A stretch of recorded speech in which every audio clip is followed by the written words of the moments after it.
All right, guys, what's going on? Got a little comic book haul today and a few other odds and ends. They had a comic book convention, and what was the place called? I want to say it was like, it's not Meadowview, but oh, I can't think of it. But anyway, it was Con is what it was called. And I think this is like its third or fourth year or something like that. But they named the thing after like Wrath of Khan from Star Trek. So, it's Khan, or however you spell it. Yeah, I'm blind. Awesome.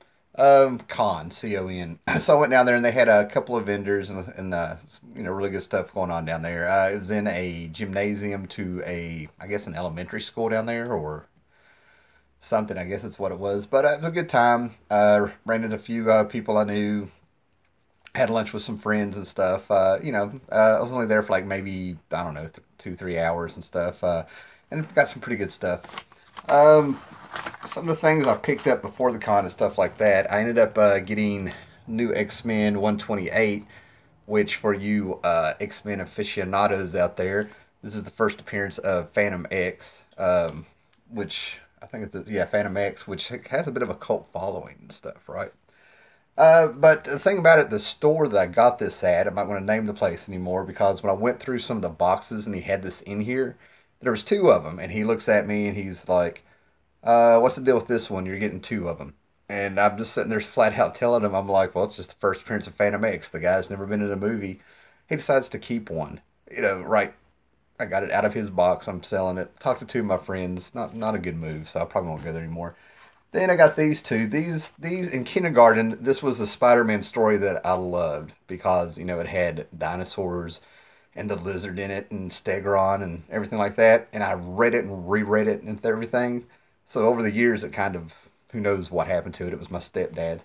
But I got these back, and after reading this and stuff, still a great Spider-Man story. I'm not going to put it down, but it was on my level for being in kindergarten because Stegron went to a museum, and the comic book science that he used to make the dinosaur bones at the museum to come to life and walk around was he just said it was like an electromagnetic ray, which cracked me up.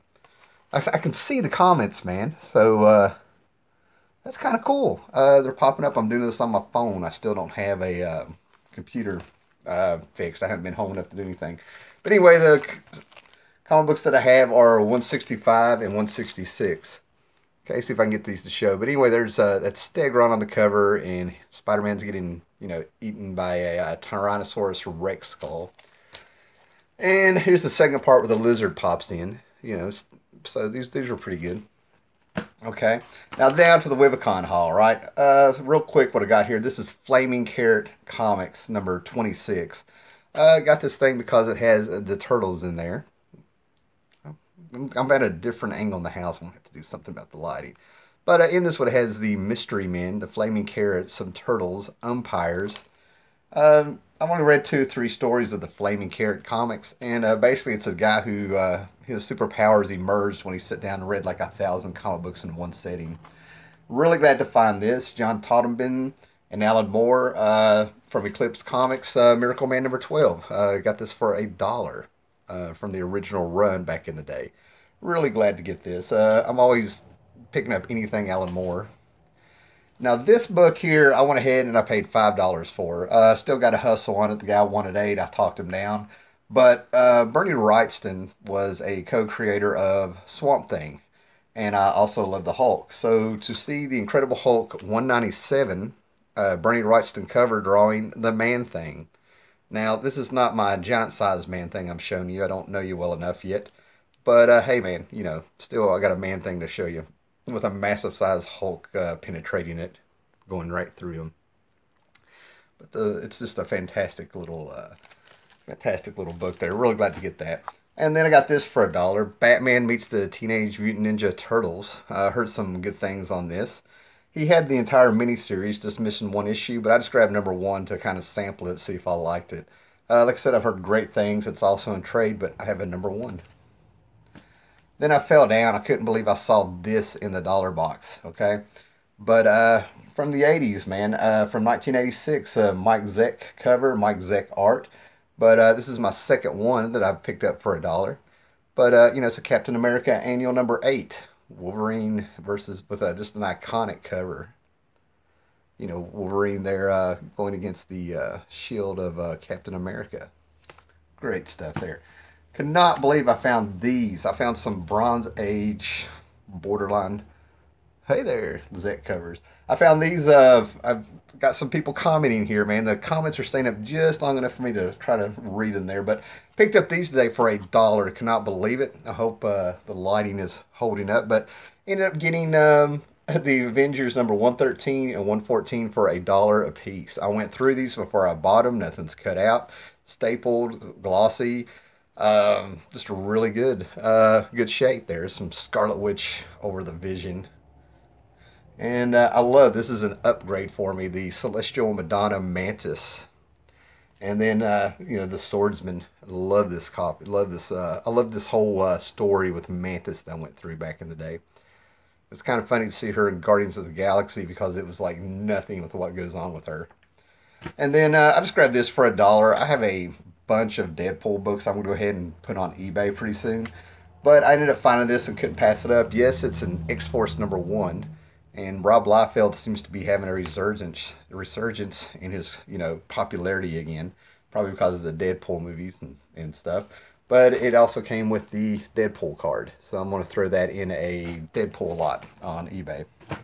And I always grab these when I get it. This kind of reminds me of when I would read the comics with my brother. He lived with his grandparents, and then he would come down, I don't know, every other weekend, and we would go to the store, and he would get some comic books, and I would get some comic books, and then we would trade back and forth, and he was the one that always got Guardians of the Galaxy. So Guardians of the Galaxy number 1, it's a direct market edition, so it's kind of cool, but this is like my third or fourth one. This is one of those books I always pick up just to give a home. These books right here may not impress you too much. It's filling in a run and gaps. I'm really close to having the first run of the new Teen Titans back from 1980. I need number 2 and number 41. Number 2 is a pipe dream. Who knows?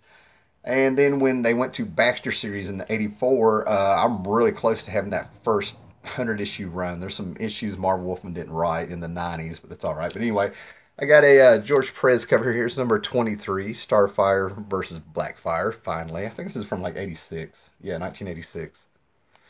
And then we got a little bit of a throwback story. Around issue 50, they became the New Titans. They'd grown up, so they got rid of the teen.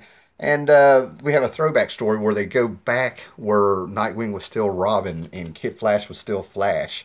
And we get to see the Titans West and Titans East. And if you were a DC guy, there was a couple issues of the Teen Titans series from the '70s before Wolfman and Perez came, where they had Teen Titans versus Teen Titans East versus Teen Titans West. So this was kind of cool to see a throwback.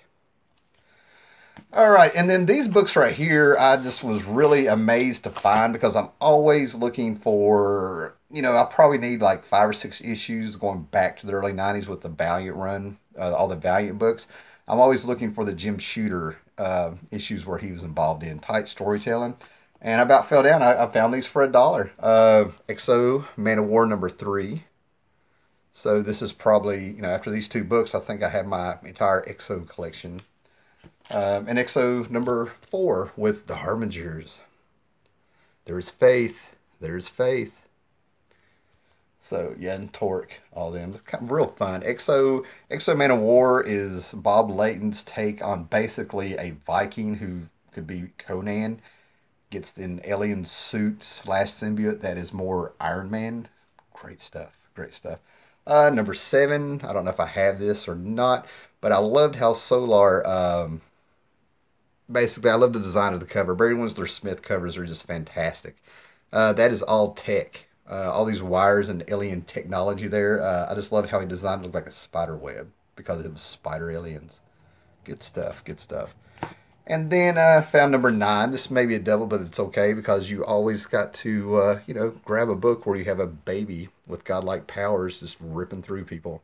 It's good stuff. Some of Jim Shooter's best storytelling I thought was always in Solar. And then this is going to be a black cover. No, your eyes are not deceiving you. This is probably my third or fourth copy. and it is volume one. You have to be very careful because they did a second print. But this is Solar Man of the Atom number 10, and this is the first appearance of Eternal Warrior. And Eternal Warrior is one of those heroes that I don't know if I have a wish fulfillment thing or if I really do have a feeling because I really like the character. But I feel like if there's ever a character that's going to get pulled out of obscurity to be made into a movie, Eternal Warrior would be perfect. It's like Highlander meets Conan again. It's really good stuff.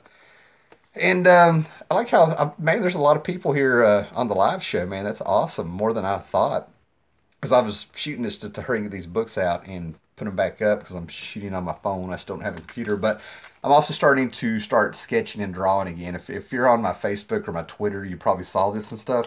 But I just sat down and, yeah, I had reference, don't get me wrong. But I ended up drawing and inking on really bad paper. But I just wanted to get the feel of the ink again and the brush in my hand and everything like that. And I did a little sketch and played with some inks on Uncle Erie here. Um, you can look up who Uncle Erie is. I love those Bronze Age horror books when they had the hosts like Cain and Abel, the witches, Baron Wolf, Werewolf, from Charlton, all those guys. But this was Uncle Erie, so yeah. Figured I'd throw that out there. So now I'm going to get the better paper stock and maybe play around tonight after I put some books up and everything. But anyway, thanks everybody for hanging out. I may do a live show tomorrow, or if I get bored, I may do another one tonight. And thanks for watching, guys. Later.